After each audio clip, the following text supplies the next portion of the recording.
صل على محمد وآل محمد.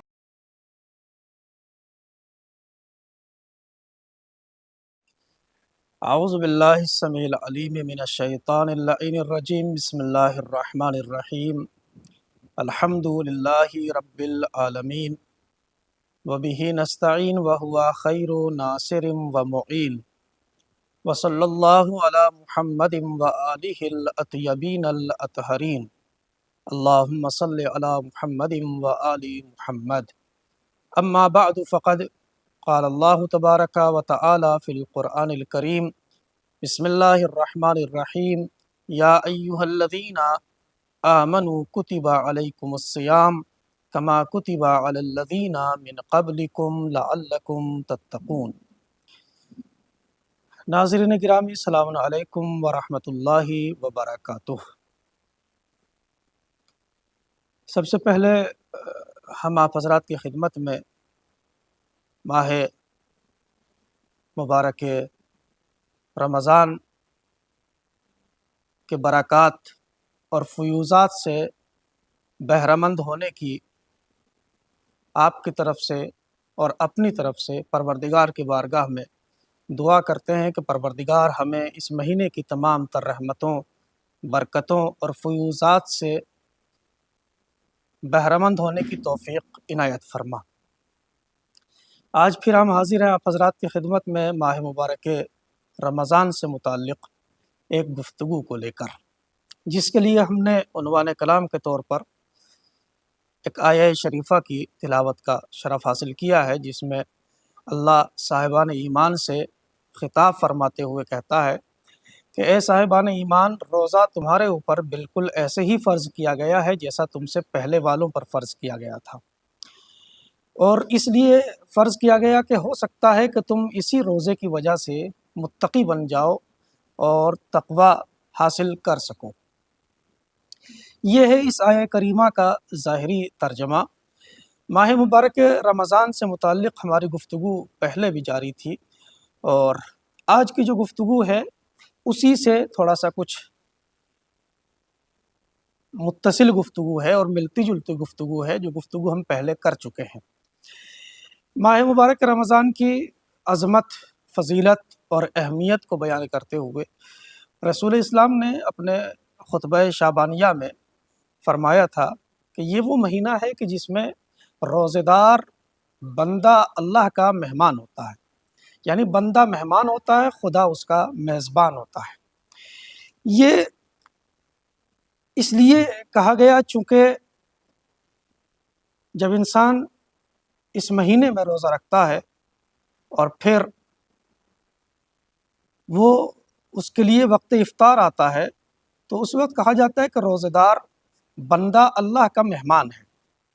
ہمارے یہاں بھی دستور ہے کہ ہم جب کسی مہمان کو اپنے یہاں مدعو کرتے ہیں اور دعوت دیتے ہیں تو پھر ہم اس کی پذیرائی اور اس کی مہمان نوازی اپنی حیثیت اور اپنی اوقات اور اپنی استطاعت کے مطابق کرتے ہیں.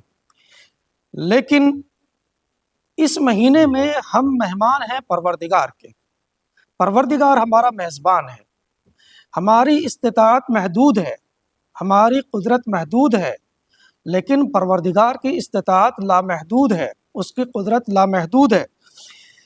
اسی طریقے سے ہم محدود ہیں، لیکن ہماری جتنی بھی خواہشات ہیں وہ لامحدود ہیں.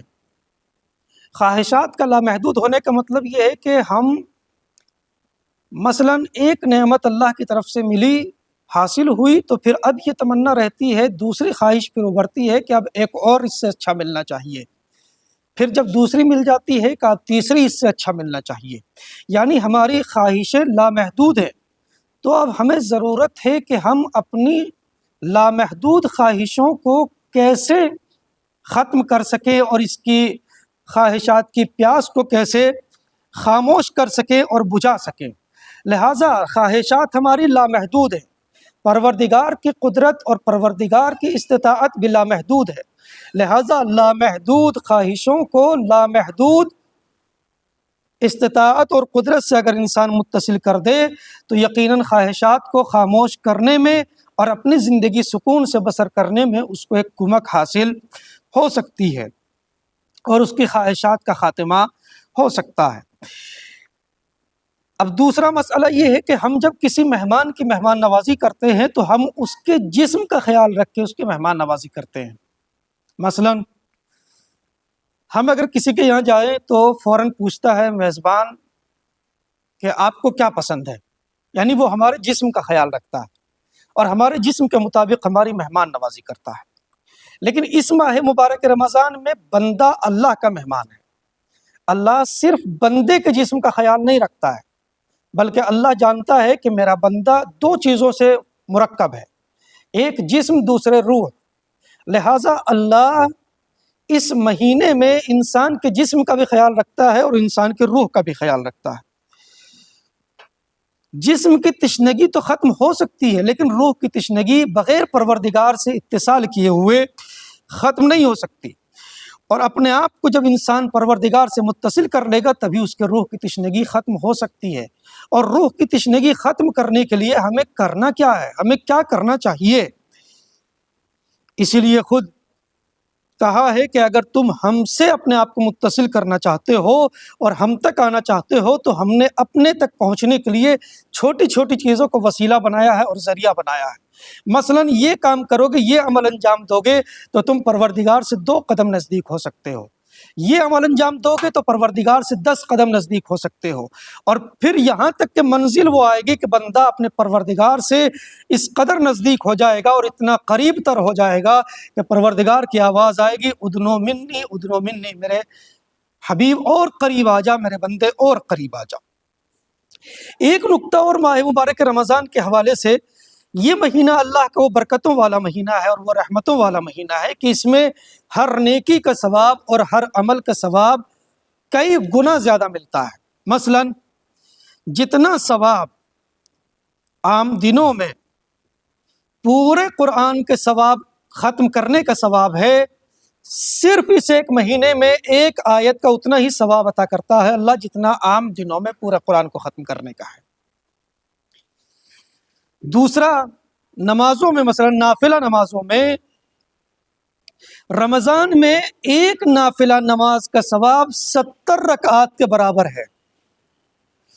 حد تو یہ ہو گئی کہ رسول اسلام نے اسی خطبہ شعبانیہ میں فرمایا، انفاسکم فیہ تسبیح و نومکم فیہ عبادہ، اس مہینے میں تمہارا سانس تک لینا عبادت ہے، تمہاری سانس لینے پر اللہ تمہیں تسبیح کا ثواب عطا کرتا ہے، اور تمہاری نیند صرف نیند نہیں ہے بلکہ اللہ اس نیند پر عبادت کا ثواب عطا کرتا ہے۔ بظاہر انسان سانس لے رہا ہے، کوئی واجب کام نہیں کر رہا ہے، کوئی مستحب کام عمل انجام نہیں دے رہا ہے، بلکہ صرف اور صرف وہ ایک مباح کام انجام دے رہا ہے، لیکن پھر بھی اللہ اس سانس لینے پر انسان کو تسبیح کا ثواب عطا کرتا ہے۔ جانتے ہیں کیوں؟ صرف اور صرف اس وجہ سے کہ کم از کم اتنی دیر ہی صحیح میرا بندہ کسی حرام کام میں تو مبتلا نہیں ہے، حرام کام سے تو دوری بنائے ہوئے ہے۔ یہی وجہ ہے ائمہ طاہرین علیہ السلام اس ماہ مبارک رمضان میں کئی قرآن ختم کر لیا کرتے تھے، اور حتیٰ رسول کی سیرت میں ہے کہ رسول اسلام اس مہینے میں بستر کو سمیٹ دیا کرتے تھے اور لپیٹ دیا کرتے تھے اور فرمایا کرتے تھے کہ یہ مہینہ آرام و نیند کا مہینہ نہیں ہے بلکہ عبادت و اطاعت اور دعاؤں اور تلاوت قرآن کا مہینہ ہے۔ پھر فرمائے وَعَمَلُكُمْ فِيهِ مقبول، اور یہ مہینہ وہ مہینہ ہے کہ جس میں تمہارا عمل مقبول ہے، تمہارا ہر عمل، ہر کار خیر اللہ کی بارگاہ میں قبولیت کی سند پاتا ہے۔ وَدُعَاؤُكُمْ فِيهِ مُسْتَجَاب، اور اس مہینے میں جو بھی دعا مانگو گے اللہ تمہاری دعا کو ضرور ضرور قبول فرمائے گا۔ مستجاب ہے تمہاری دعا، قبول شدہ ہے تمہاری دعا، مقبول ہے تمہاری دعا۔ اور پھر جب دعائیں مقبول ہیں تو رسول اسلام نے اسی خطبہ شعبانیہ میں ایک دعا کرنے کی تاکید فرمائی اور بہت زیادہ زور دیا کہ اس مہینے میں یہ دعا مانگو روزے کی حالت میں۔ کیا دعا مانگے پر یا رسول اللہ؟ مال مانگے، اولاد مانگے، صحت و تندرستی مانگے، کیا مانگے یا رسول اللہ؟ اللہ کے رسول نے فرمایا پروردگار سے دعا کرو، فَاسْأَلُوا اللَّهَ رَبَّكُمْ بِنِيَّاتٍ صَادِقَةٍ، خالص نیتوں کے ساتھ اپنے پروردگار سے اس مہینے میں دعا کرو، پروردگار سے سوال کرو، مطالبہ کرو۔ کیا مطالبہ کریں؟ ان یوفقکم لصیامہ و تلاوت کتاب اللہ، کہ اے پروردگار ہمیں اس ماہ مبارک رمضان میں روزہ رکھنے کی اور زیادہ سے زیادہ تلاوت قرآن کی توفیق عنایت فرما، یعنی اپنی کلام کی توفیق ہمیں زیادہ سے زیادہ اس مہینے میں توفیق دے کہ ہم زیادہ سے زیادہ اس مہینے میں تلاوت قرآن کر سکیں اور روزہ رکھ سکیں۔ اب یہ ایک الگ مسئلہ ہے کہ جتنا اس کو بھوک و پیاس کا احساس ہوتا ہے، یعنی اگر گرمی کے موسم میں انسان روزہ رکھ رہا ہے تو اس روزے کا ثواب اور زیادہ ہے۔ اسی لیے مولا کائنات نے فرمایا کہ مجھے حبب الی من دنیاکم ثلاث، مجھے تمہاری دنیا سے 3 چیزیں بہت پسند ہیں۔ یہ بھی نقطہ قابل توجہ ہے اس حدیث کے مطابق کہ مولا نے اس حدیث میں یہ نہیں فرمایا کہ مجھے اپنی دنیا سے، بلکہ فرمایا تمہاری دنیا سے، یعنی مولا بتلانا چاہ رہے ہیں کہ میرا اس دنیا سے کوئی تعلق نہیں ہے، میرا کوئی رشتہ اس دنیا سے نہیں ہے، میں تو پہلے ہی اس کو طلاق دے چکا ہوں۔ مولا کیا پسند ہے آپ کو کیا محبوب ہے اس دنیا سے؟ مولا فرماتے اکرام الضیف والصوم فی الصیف والضرب فی سبیل اللہ بالسیف، گرمی کے موسم میں روزہ رکھنا مجھے بہت زیادہ پسند ہے، کسی سائل کو عطا کرنا مجھے بہت زیادہ پسند ہے، اور راہ خدا میں ذوالفقار کے ذریعے سے جہاد کرنا، جنگ کرنا مجھے بہت زیادہ پسند ہے۔ آخر کلام میں دعا ہے پروردگار سے، پروردگار ہمیں سچے دل کے ساتھ اور خلوص نیت کے ساتھ اپنی عبادت اور روزے کی توفیق عنایت فرما۔